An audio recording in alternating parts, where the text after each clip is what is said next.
The scream dies in the howling mountain wind. Evelyn Johnson's body tumbles through empty air, her 40-year accounting career flashing before closing eyes. The rocky cliff face rushes past like a death sentence written in stone. Marcus Lee's desperate hand reaches for hers as they plummet together into the abyss. Their bodies slam against jagged rocks with sickening thuds that echo through the canyon. Blood pools beneath Evelyn's silver hair as consciousness flickers like a dying light bulb. Above them, Richard Hale's polished leather shoes crunch on loose gravel as he peers down. His cold blue eyes scan the motionless bodies lying twisted among the boulders below. The CEO's expensive suit remains perfectly pressed, despite committing double murder in broad daylight. Marcus's lips barely move as crimson trickles from the corner of his mouth. "Pretend we're dead," he whispers, so softly only Evelyn's trained ear catches it.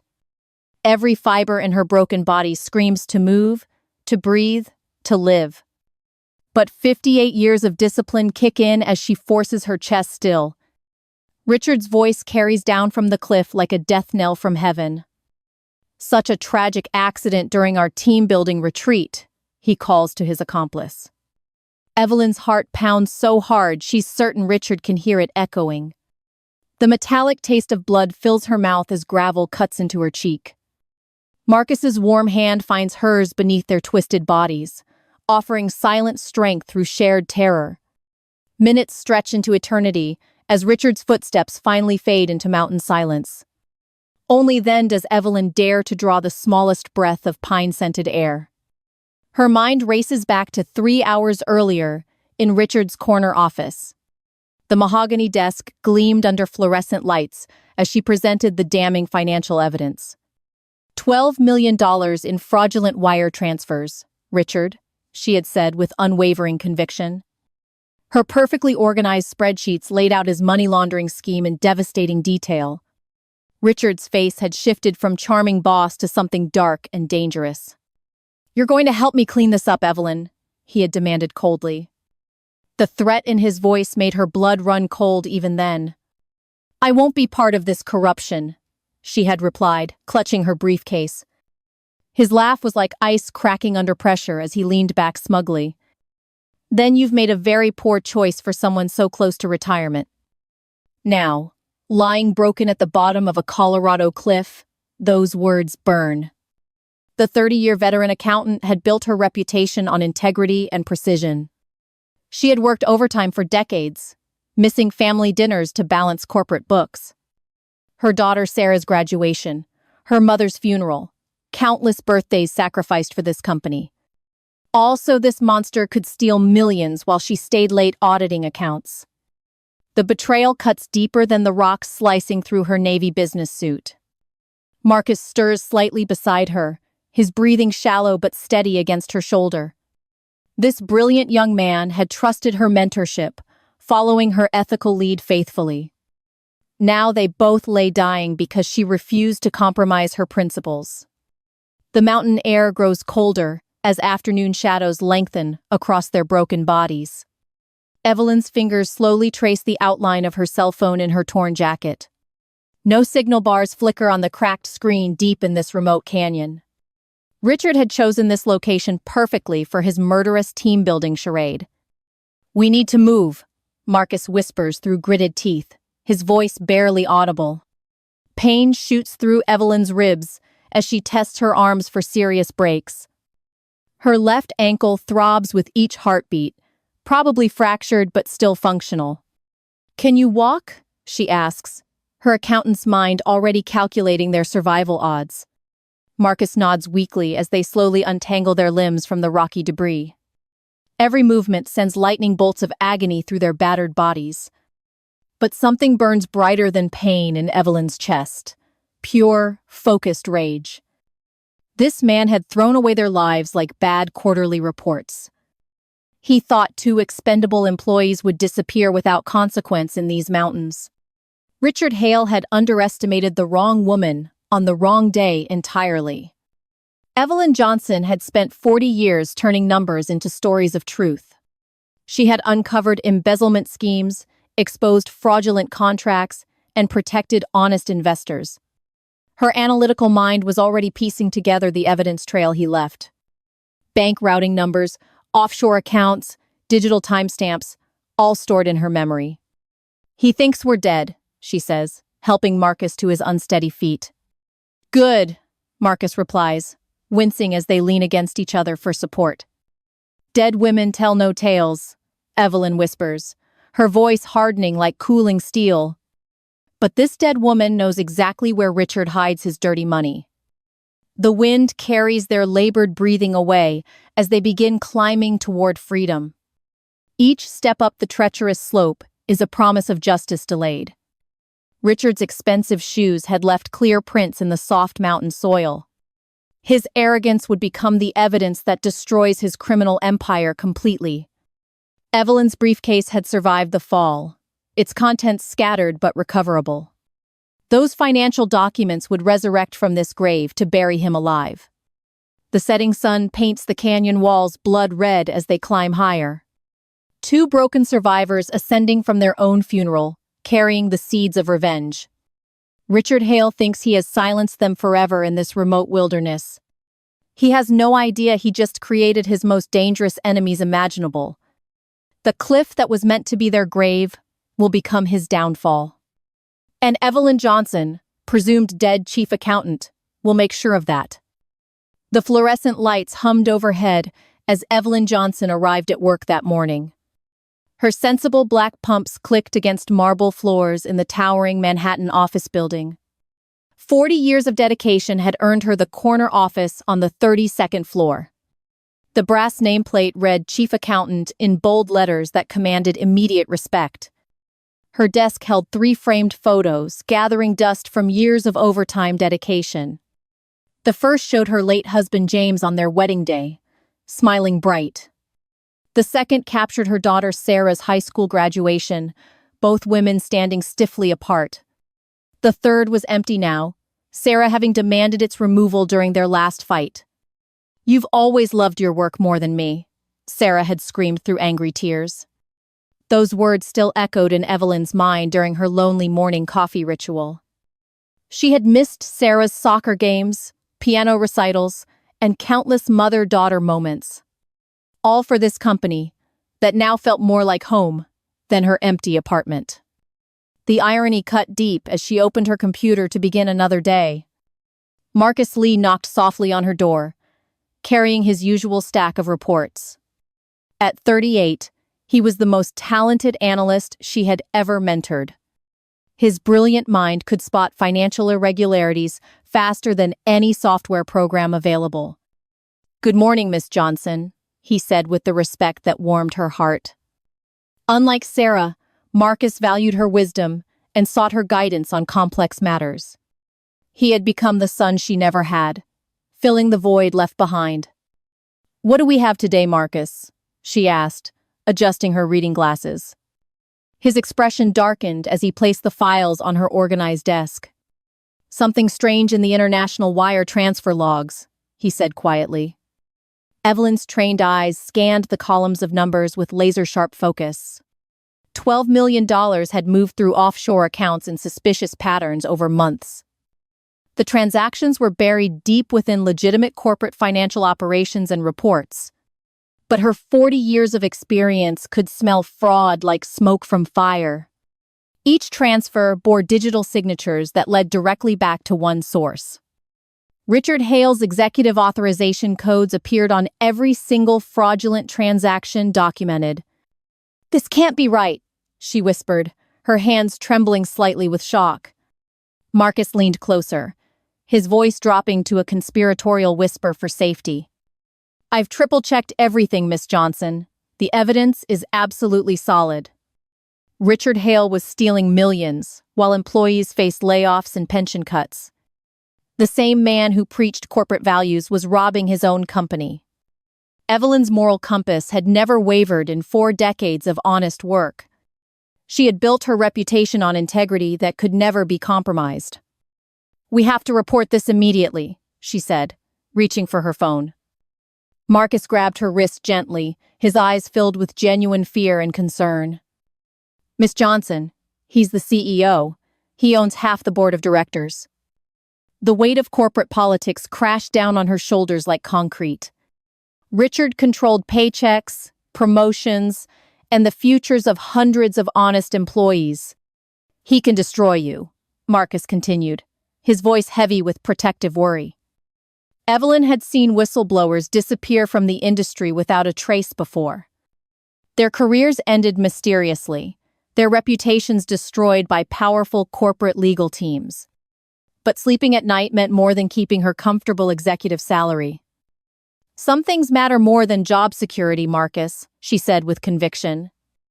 Her husband James had died believing in her moral strength and character. Sarah might hate her work obsession, but she had inherited that integrity. Evelyn gathered the evidence files into a thick manila folder with determination. The elevator ride to Richard's penthouse office felt like ascending to Judgment Day. His secretary waved her through without question, recognizing her senior status immediately.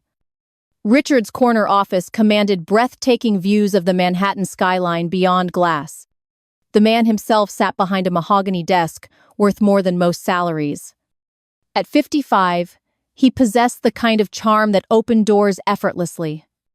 His silver hair and expensive suit projected authority that few dared challenge. "Evelyn, what a pleasant surprise," he said with his trademark politician's smile. She walked directly to his desk, without returning the false pleasantries. The thick stack of evidence landed with a satisfying thud on polished wood. "I won't sign off on these transactions, Richard," she said clearly. His blue eyes scanned the papers with the speed of guilty recognition. The mask of charm began slipping as his true nature emerged slowly. "And I won't stay silent about what you've been doing," she continued. Richard's smile turned razor-sharp, predatory, dangerous in its sudden cold transformation. "Evelyn, you're making a serious mistake," he said, his voice dropping menacingly. The threat hung in the air between them like poison gas. She had worked too hard and too long to back down now. "The only mistake was trusting you with this company's financial future," she replied. Richard stood slowly, his imposing 6-foot frame casting shadows across his desk. "You know, I've been planning a team-building retreat for senior staff." His words carried implications that made her blood run cold with sudden dread. A nice getaway in the Colorado mountains, just us key players. The trap was already forming in his calculating corporate mind behind those eyes. Evelyn felt the walls closing in around her like a financial noose tightening. But 40 years of standing up to powerful men had prepared her. "I'll be bringing these documents to the SEC on Monday morning," she said. Richard's laugh was like breaking glass cutting through the tense office air. "We'll see about that, Evelyn. We'll see about that indeed." She turned and walked toward the door with her head held high. The battlefield had been chosen, and lines of war were now clearly drawn. Behind her, Richard was already reaching for his phone to make arrangements. The team-building trip would solve his Evelyn Johnson problem permanently and completely. But he had underestimated the woman behind those perfectly balanced financial ledgers. Evelyn Johnson had survived 40 years in corporate America for good reason. She was about to show him exactly why that was true. Marcus Lee's hands shook as he stared at the gambling debt notice. $50,000 owed to people who broke kneecaps for late payments. His cramped studio apartment felt like a prison cell closing in around him. The brilliant analyst who could spot million-dollar fraud couldn't manage his finances. Every night brought the same nightmare of losing everything he loved most. His mother's medical bills piled higher than his crumbling hopes for redemption.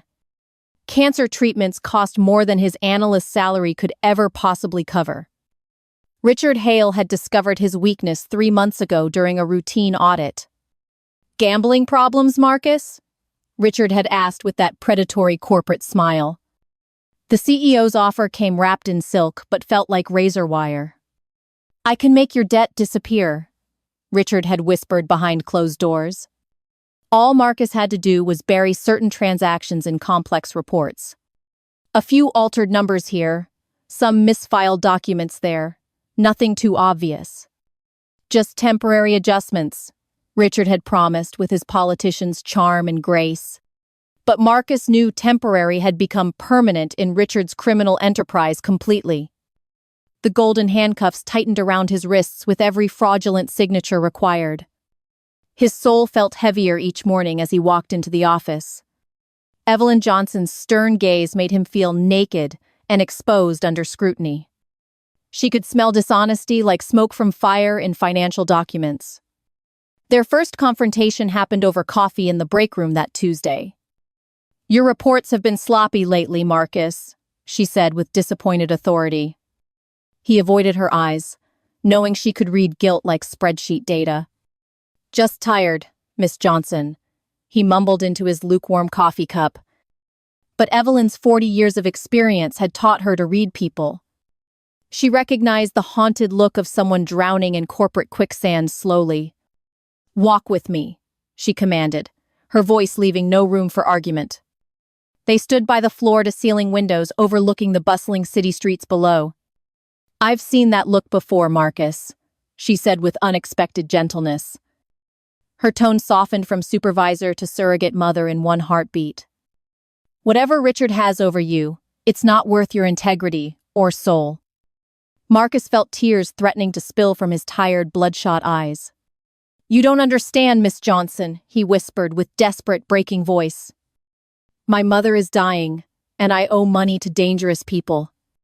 The confession tumbled out like water breaking through a cracked dam wall. Evelyn listened without judgment as his story unfolded in painful, honest detail. The gambling addiction that started as stress relief from corporate pressure, the mounting debts that grew like cancer through his entire life. Richard's offer that seemed like salvation but became his personal hell instead. "He owns me now," Marcus finished, his voice hollow with defeated resignation. Evelyn placed a motherly hand on his trembling shoulder with genuine compassion. "No one owns you, Marcus," she said with the conviction of experience. That evening, Evelyn did something that surprised even her own moral compass. She drove to Mount Sinai Hospital through heavy Manhattan traffic alone. Marcus had mentioned his mother's room number during their emotional conversation earlier. Mrs. Lee lay surrounded by beeping machines and the smell of antiseptic. At 72, she looked fragile as rice paper in the hospital bed. "You must be Evelyn," Mrs. Lee said with a weak but warm smile.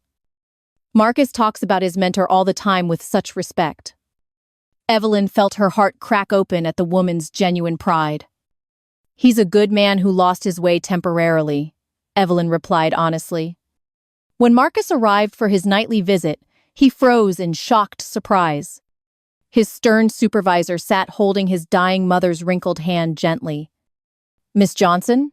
he asked, confusion and gratitude mixing in his voice tone. Evelyn looked up with tears glistening in her usually composed brown eyes. "Your mother raised an exceptional man, Marcus," she said with maternal pride. Mrs. Lee squeezed both their hands with what little strength remained inside. "Take care of my boy," she whispered to Evelyn with dying breath. The three of them sat in comfortable silence as machines monitored life. Later, in the hospital cafeteria, Evelyn made her proposition over terrible coffee. "I'm going after Richard, with or without your help," she stated clearly. Marcus stared into his coffee cup like it held all life's answers. "He'll destroy both of us," he said with the weariness of defeat. "He's already destroying you," Evelyn replied with surgical precision and truth. She leaned across the small table, her voice intense with burning conviction. "You don't owe that man your soul, Marcus," she said firmly. "You still have a life to live," she continued with growing passion. "You still have her," she added, gesturing toward the ICU upstairs. Marcus felt something shift inside his chest, like tectonic plates moving finally.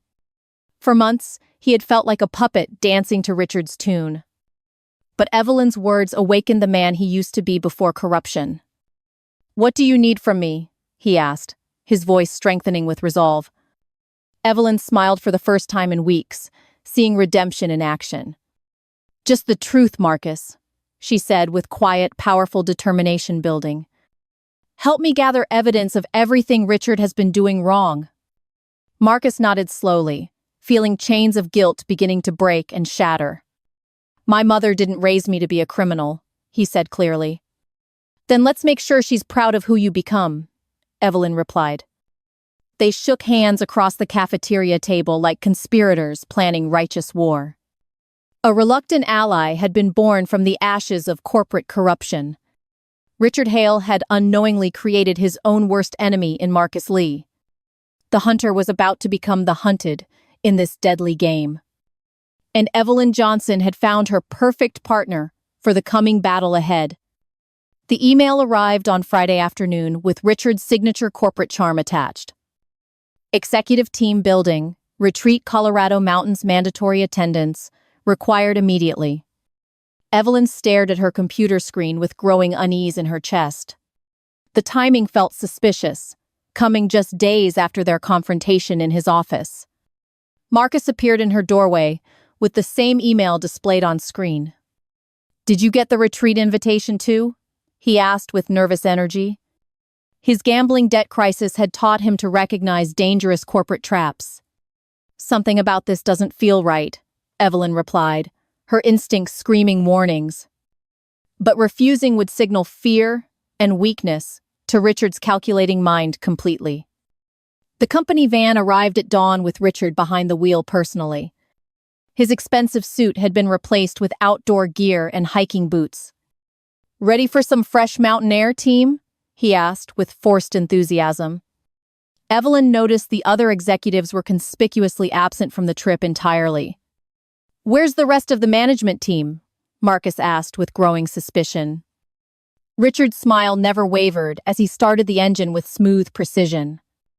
"Last-minute cancellations," he replied, his tone casual but eyes calculating in mirrors.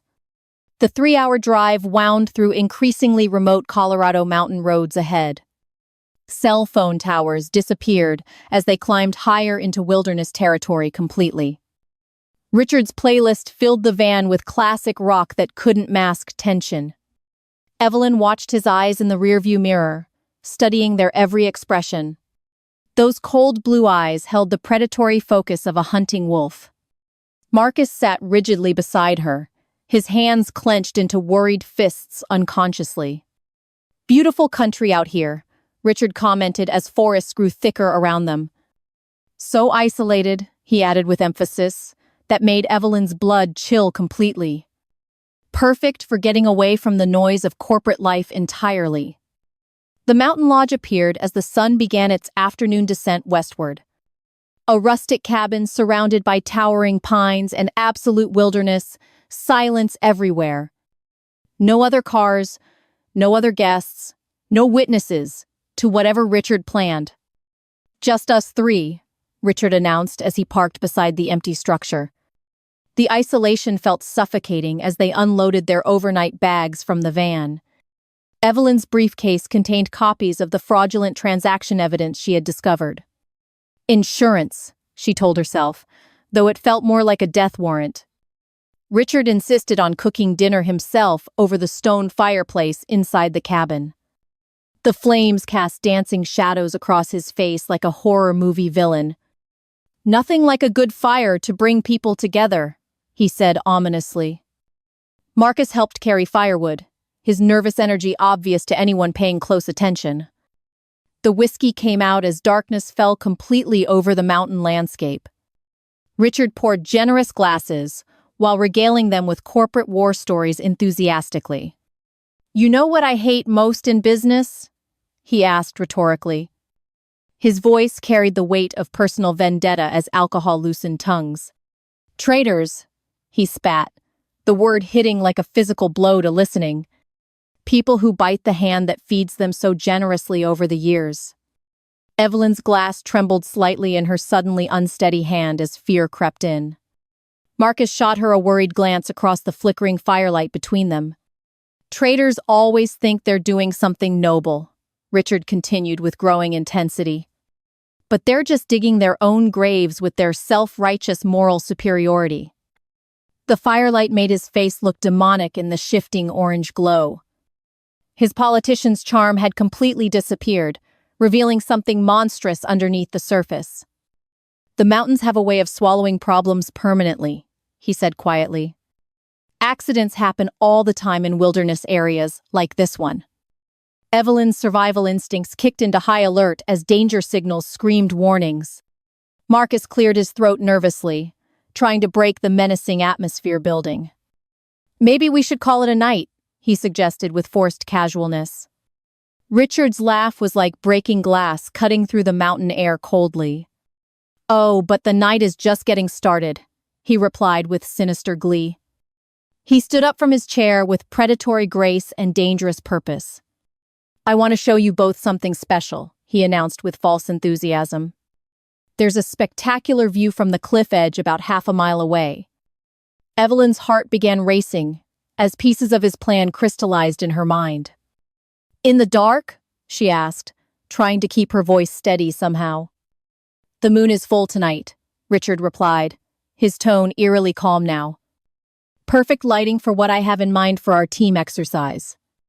Marcus leaned closer to Evelyn as they were forced to follow Richard outside. "Something's wrong," he whispered so quietly only she could hear his voice. The words confirmed her own growing terror about their immediate dangerous situation. Richard led them along a narrow mountain trail, illuminated by cold moonlight. Pine branches scraped against their jackets like skeletal fingers reaching for them.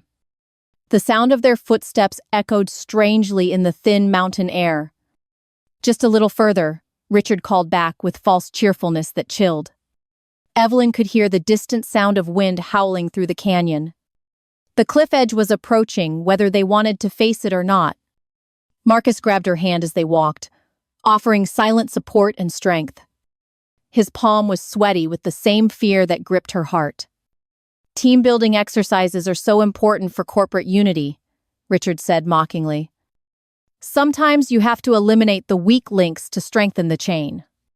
The trees opened up ahead, revealing a moonlit precipice dropping into darkness. Richard stopped at the edge and turned to face them with triumphant satisfaction. "Welcome to your final performance review," he announced with cold corporate precision. The mountain wind carried his words away like prayers to an empty sky. Evelyn realized they were standing at the edge of their own graves. Richard's eyes gleamed with the satisfaction of a predator cornering helpless prey. The corporate retreat had become a death sentence written in mountain stone. And they were about to discover just how far Richard would go. The mountain wind cut through their torn clothing like frozen razor blades. Evelyn's ribs screamed with every shallow breath she forced into her lungs. Blood seeped from countless cuts where sharp rocks had torn flesh open. Marcus's left leg lay twisted at an unnatural angle beneath fallen debris.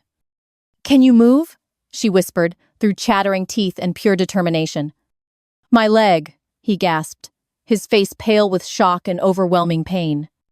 Together they crawled deeper into the shadow of protective boulders for shelter. The cliff towered above them like a granite tombstone in moonlight. Richard's footsteps had faded into mountain silence hours ago, it seemed. Only the howling wind and their labored breathing filled the darkness now. Evelyn pressed her torn jacket against Marcus's bleeding forehead with maternal care. "We have to stay warm," she said, her voice hoarse from screaming. "How?" Marcus asked, shivering violently against the freezing Colorado night air. His analyst mind couldn't process survival beyond spreadsheets and financial reports completely. Evelyn looked around desperately for anything that could help them survive tonight. Dry pine needles had gathered in crevices between the massive fallen rocks. "We need a fire," she stated with the authority of someone used to solving problems. Marcus stared at her like she had suggested building a rocket ship. "I don't know how to make fire," he admitted with embarrassed shame. "You're 58 years old and you don't know basic survival skills?" Evelyn's scolding tone carried the weight of 4 decades, managing corporate incompetence daily. "I work in finance, not the wilderness," Marcus protested weakly through chattering teeth. "What do you know how to do besides crunch numbers?" she demanded impatiently. "Excel formulas," he replied with a weak laugh that turned into coughing. Despite their desperate situation, Evelyn felt her lips twitch with unexpected amusement. "Excel formulas won't keep us alive tonight, Marcus," she said with exasperation. The absurdity of their corporate skills versus mountain survival struck them both. Here they were, two financial professionals arguing about fire-making like cavemen. "Do you at least know how to tie a proper knot?" she asked hopefully. Marcus held up his hands like they were foreign objects attached. "I can tie my shoes," he offered, with pathetic corporate helplessness. Evelyn shook her head in disbelief at his complete lack of practical skills. "How did you survive 38 years without basic life knowledge?" she wondered aloud. "Very carefully," Marcus replied, earning another reluctant smile from her despite everything. The brief moment of humor flickered like a candle flame in darkness. But reality crashed back, as cold wind reminded them of their situation. "Tell me about your husband," Marcus said, trying to distract from pain. Evelyn's expression darkened as old wounds reopened in her heart completely. "James," she whispered, his name carrying 20 years of guilt and grief. "He died because of men like Richard," she continued with bitter honesty. Marcus listened as her story unfolded in the protective darkness between them. "Investment fraud destroyed his construction company 15 years ago," she explained quietly. "The stress gave him a heart attack at 47 years old." Her voice broke as memories flooded back with devastating emotional force entirely. "I couldn't save him from the financial predators who destroyed everything." Marcus reached for her hand with his uninjured arm, offering silent comfort. "That's why I became so obsessed with work," she continued through tears. "I thought if I could catch the fraudsters, prevent others from suffering." The irony wasn't lost on either of them in their current broken state. "Instead, I ended up working for the biggest criminal of all," she finished. Marcus squeezed her hand as his own confession began pouring out finally. "Richard owns me," he said with the shame of complete defeat. "He owns my debt, my mother's medical bills, my entire pathetic life." The gambling addiction that started as stress relief had become his prison. "Every fraudulent transaction I processed was another chain around my soul," he whispered. "He owns everything I care about," Marcus continued with breaking voice. "My mother will die without her treatments if I cross him." Evelyn felt her heart break for this young man's impossible situation entirely. "No one owns your soul, Marcus," she said with fierce maternal conviction. "But they do own my fear," he replied with brutal self-awareness. "Fear is just another spreadsheet formula," Evelyn said with sudden inspiration. "It can be recalculated," she continued, her accountant's mind finding solutions. Marcus looked at her with confusion through his pain and exhaustion completely. "Fear equals threat, divided by available options," she explained with growing clarity. "We just need to change the variables in our survival equation." Her analytical mind was already working on their escape and revenge plan. "Richard thinks we're dead," she said with calculating coldness in voice. "That gives us the ultimate advantage in any corporate power struggle." Marcus began to understand her logic despite his physical pain and trauma. "Dead women tell no tales," he quoted her earlier words back. "But living women can destroy empires," Evelyn replied with burning determination. The wind howled around them as they huddled together for warmth and comfort. Two broken bodies sharing heat and hope in the mountain darkness together. "How do we get out of here?" Marcus asked with renewed focus. Evelyn pointed toward the narrow trail they had spotted earlier during daylight. "One painful step at a time," she said with grim humor. "Just like auditing Richard's criminal empire," she added with growing vengeance. Marcus managed a weak laugh despite his fractured leg and overwhelming pain. "I hope you're better at mountain climbing than fire making," he said. "We're about to find out," Evelyn replied, with determination that surprised them. The mountain had tried to kill them, but they were still breathing. Richard Hale had underestimated the power of two desperate survivors with nothing left. Their corporate skills might be useless for wilderness survival techniques completely, but their combined knowledge could destroy his criminal empire from the inside. The cliff had become their grave, but they would rise as ghosts. And ghosts, Evelyn knew, were the most dangerous enemies of all. The abandoned warehouse on the outskirts of Brooklyn became their secret headquarters. Evelyn's laptop glowed in the darkness as she dissected Richard's financial empire. Numbers danced across her screen like digital breadcrumbs leading to his crimes. Marcus limped through the shadows on his healing leg, carrying stolen documents. They had spent 3 weeks building their case in complete secret silence. The world believed them dead, buried somewhere in the Colorado mountains forever. Richard's arrogance had made him careless with his money laundering operations recently. "Look at this," Evelyn whispered, pointing to patterns in offshore transactions. 12 shell companies moved money through the Cayman Islands like clockwork precision. Each transfer bore digital fingerprints that led directly back to Richard's accounts. "He's been stealing for years," Marcus said, spreading printouts across makeshift tables. The stolen documents revealed a criminal network spanning multiple international jurisdictions completely. Evelyn's accounting expertise transformed chaos into crystal-clear evidence of systematic fraud.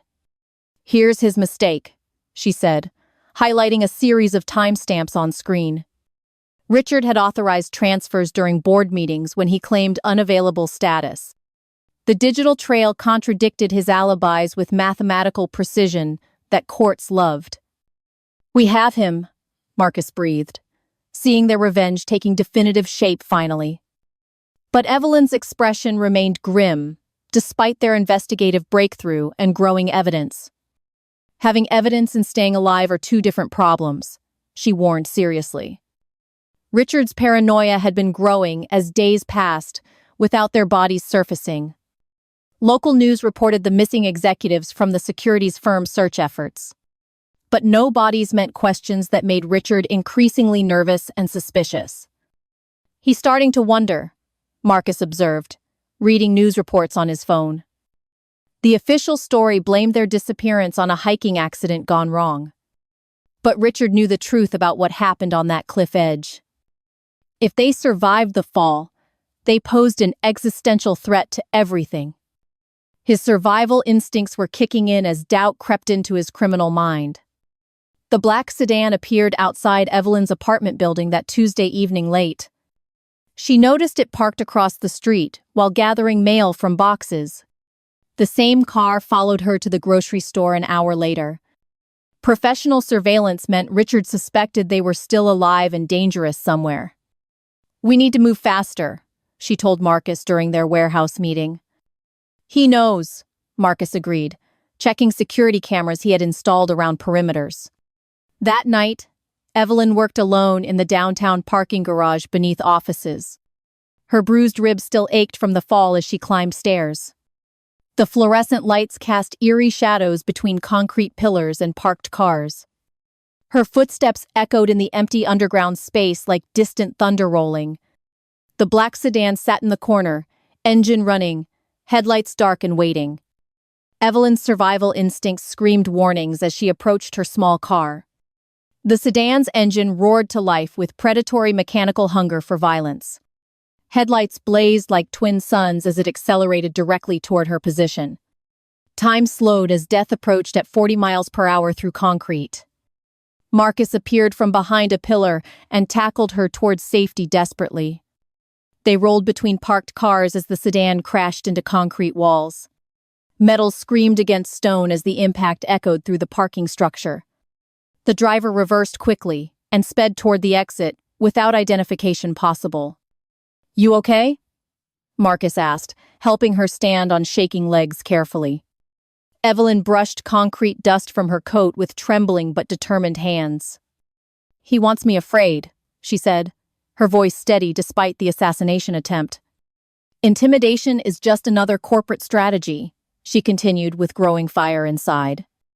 Marcus watched her transform from victim to predator before his amazed eyes. "Richard thinks fear will make me run," she said with dangerous calm. "He's about to discover what happens when you corner someone with nothing left." Her 40 years of fighting corporate bullies had prepared her for this moment. "Let's show him what a 58-year-old black woman can do," she declared. The words carried the weight of decades spent breaking barriers and glass ceilings. Marcus smiled despite their dangerous situation and growing personal risks involved completely. "What's the plan?" he asked, ready to follow her into corporate warfare. Evelyn's eyes gleamed with the calculating precision of her accounting background entirely. "We stop playing defense and start attacking his financial foundation directly," she explained. "Tomorrow, we upload everything to the FBI, SEC, and every journalist possible. But first, they needed insurance against Richard's escalating violence and desperation completely. One more document," she said, her mind already calculating the final move. "His personal account numbers from the executive's safe in his office," she continued.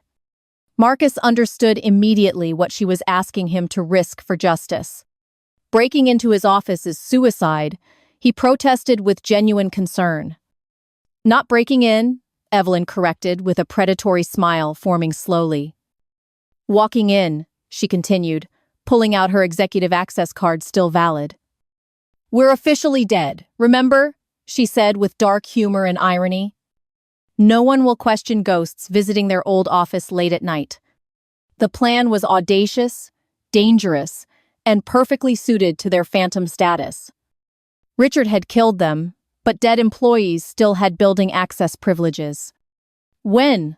Marcus asked, knowing they were past the point of safe retreat. "Tonight," Evelyn replied with the finality of someone settling old scores permanently. "Richard thinks he buried us in those mountains," she said with growing intensity. "Time to dig ourselves out and bury him instead," she finished coldly. The warehouse fell silent, except for humming computers processing their evidence carefully. Two ghosts prepared to haunt the corporate empire that created them through violence. Richard Hale had tried to silence them with gravity and rocks permanently. Instead, he had unleashed something far more dangerous than living witnesses could. He had created martyrs with nothing left to lose, except everything. And martyrs, Evelyn knew from experience, were the most dangerous enemies possible. The tide was turning, and Richard was about to drown in evidence. The emergency shareholders meeting convened at exactly 2 o'clock that Wednesday afternoon. Richard Hale stood confidently at the podium, his expensive suit immaculate as always. Behind him, the company logo gleamed on the wall like a crown. 50 of the firm's largest investors filled the mahogany conference room completely. "Ladies and gentlemen, thank you for attending on such short notice," Richard began. His politician's smile radiated the charm that had built his criminal empire. "I've called this meeting to address recent market volatility concerns," he continued. The shareholders listened with the respectful attention his reputation commanded over decades. Richard painted a vision of quarterly growth and expanding international market opportunities. His presentation slides showed projected profits that would make everyone significantly richer. "Our firm stands stronger than ever in today's challenging economic climate," he declared. The audience nodded approvingly as dollar signs danced in their calculating minds. Marcus sat in the back row, his laptop connected to the presentation system. His hands trembled slightly as he waited for Evelyn's signal to begin. Security cameras had been disabled by a mysterious technical glitch that morning. The building's IT department was conveniently unavailable to investigate the suspicious malfunction. "The future has never looked brighter for our company," Richard proclaimed with confidence. At that moment, the conference room's main screen suddenly flickered and changed. Richard's profit projections disappeared, replaced by complex financial spreadsheets showing something different. The audience leaned forward, confused by the unexpected technical interruption and display. Columns of numbers revealed offshore accounts and suspicious international wire transfers systematically. Each transaction bore Richard's digital signature and executive authorization codes clearly displayed. "What is this?"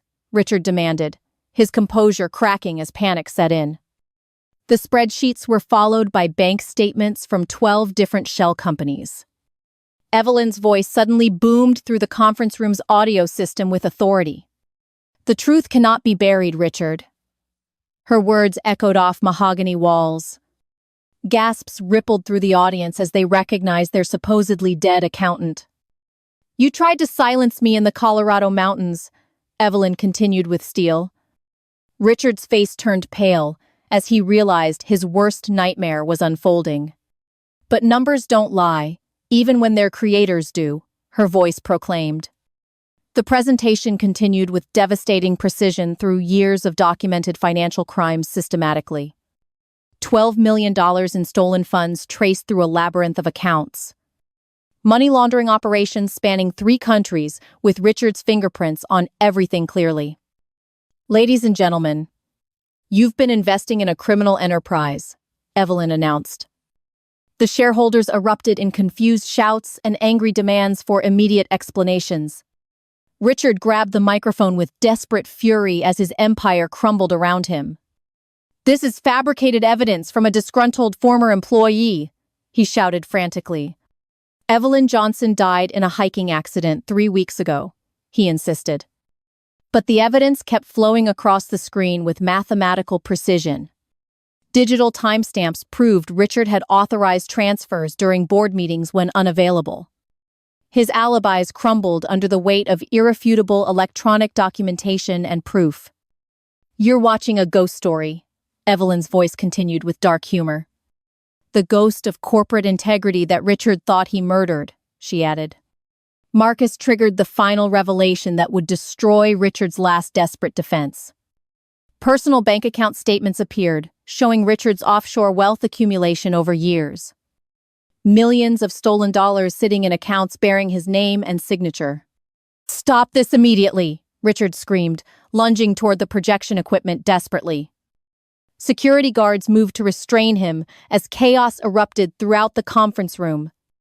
Shareholders demanded answers, while journalists flooded through the doors with cameras rolling. The financial press had been anonymously tipped about the explosive meeting contents. Richard fought against the security guards like a trapped animal facing extinction. "She's lying," he shouted, with the desperation of a man watching execution. "I built this company from nothing," he screamed as handcuffs clicked shut. But the evidence spoke louder than his protests with mathematical certainty and precision. FBI agents entered the conference room, with arrest warrants already prepared and signed. "Richard Hale, you're under arrest for money laundering and attempted murder," they announced. The CEO, who had commanded respect moments earlier, now looked pathetic in silver. His empire of lies collapsed in real time before dozens of witnesses. Stock prices plummeted as news of the scandal spread through financial markets instantly. The company's reputation evaporated faster than morning mist in mountain sunshine completely. Evelyn finally entered the conference room through doors held by federal agents. Her presence silenced the chaos as shareholders stared at the resurrected woman. Bruises from the cliff still marked her face, testament to survival and determination. 40 years I gave this company," she said with quiet dignity and tact. 40 years of integrity while he stole everything we built together," she continued. Richard glared at her with hatred that could burn down forests of honesty. "You destroyed everything," he snarled through gritted teeth and pure corporate rage. "No," Evelyn replied with the calm of someone who had found peace. "You destroyed everything the moment you chose corruption over character." She corrected firmly. The FBI agents led Richard away as journalists shouted questions about the scandal. His handcuffs caught the light like jewelry he would wear in prison. The mighty CEO who had ruled through fear now shuffled like any. Evelyn watched him disappear through doors he would never enter as free. The conference room fell silent except for the hum of air conditioning. Shareholders sat stunned by the devastation of their investments and trust completely. Marcus limped to Evelyn's side, his loyalty finally vindicated through shared courage. "It's over," he said, placing a gentle hand on her shoulder. Evelyn nodded but felt no triumph in the destruction surrounding them entirely. Decades of honest work had been built on foundations of criminal sand. Her husband's death, her estrangement from Sarah, countless sacrifices for nothing. Justice isn't the same as vindication, she said with profound sadness. The company would collapse, taking hundreds of innocent jobs with it. Richard's crimes had poisoned everything they had built through honest work and dedication. But the truth had emerged from its mountain grave to shine light. And sometimes, Evelyn knew that was enough for one lifetime of fighting. Golden morning light streamed through the windows of Evelyn's Brooklyn apartment one year. The same sunbeams that had once illuminated corporate spreadsheets now warmed photographs. Pictures of her late husband, James, smiled from the mantel beside fresh flowers. A new photo showed Evelyn and Sarah laughing together at Christmas dinner recently. The apartment felt alive for the first time in decades of lonely corporate. Evelyn sat at her kitchen table reading the final news report completely. Richard Hale had been sentenced to 25 years in federal prison yesterday. The judge called his crimes a betrayal of public trust and basic human. $12 million had been recovered and distributed to defrauded investors fairly. The securities firm had dissolved, but honest employees found new positions elsewhere. Marcus knocked softly on her door, carrying fresh bagels and morning coffee. His limp was barely noticeable now, after months of physical therapy treatment. "Ready for our weekly breakfast?" he asked with the warmth of family. Their survival had forged a bond deeper than any corporate relationship ever. "Always," Evelyn replied, setting aside the newspaper with satisfied finality and peace. They had developed this ritual during the long months of testimony, and Marcus poured coffee while she arranged bagels on her grandmother's china plates. "How's your mother doing?" Evelyn asked with the concern of someone who. "Better," Marcus smiled, his face lighting up with genuine happiness and relief. "The new treatment is working, and she's been asking about you." Mrs. Lee had become the mother Evelyn never had after her own. "I'll visit her this afternoon," Evelyn promised, meaning every word completely. The doorbell rang with a familiar pattern that made Evelyn's heart. Sarah stood in the hallway holding a bouquet of sunflowers and hope.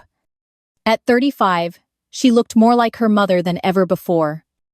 The estrangement that had lasted years was slowly healing through honest conversation. "Hi, Mom," Sarah said with the tentative affection of new beginnings. Evelyn's eyes filled with tears as she embraced her only daughter tightly. "I lost so much," Evelyn whispered against Sarah's dark hair softly. "But I never lost you," she continued with the gratitude of second. Sarah pulled back to look into her mother's eyes with understanding finally. "You never lost your integrity either," Sarah said with newfound respect entirely. "That's what I learned from watching you fight," she added with pride. The three of them sat around the kitchen table like a family.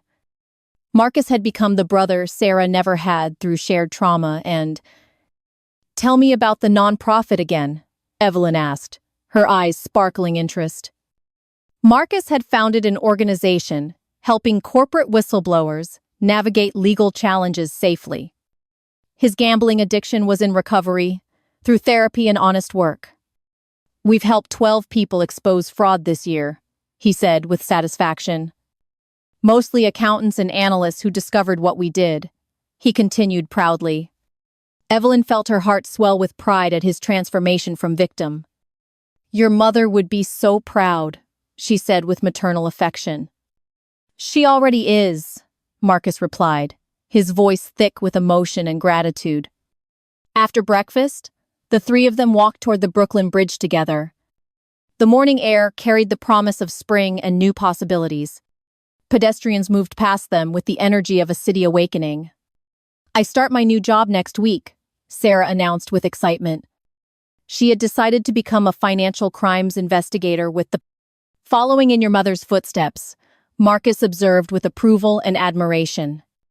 "Not exactly," Sarah corrected with a mischievous smile forming slowly on. "I'm going to prevent the next Richard Hale before he starts." Evelyn felt her chest tighten with overwhelming pride and maternal love. Her daughter had found purpose in the wreckage of corporate corruption. The bridge stretched before them like a pathway between past and Wind whipped through Evelyn's silver hair as they reached the center. The Manhattan skyline gleamed in the distance like a promise of... "Do you miss it?" Sarah asked, gesturing toward the towering office. Evelyn considered the question with the wisdom of someone who had. "I miss the work," she said honestly, "but not the lies. I miss believing that corporations could be forces for good."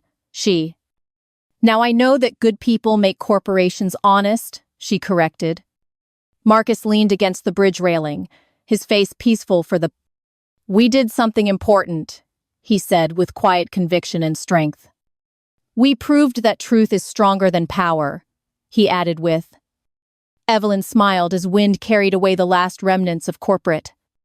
The city spread below them like pages in a book of... Somewhere in a federal prison, Richard Hale was learning that power.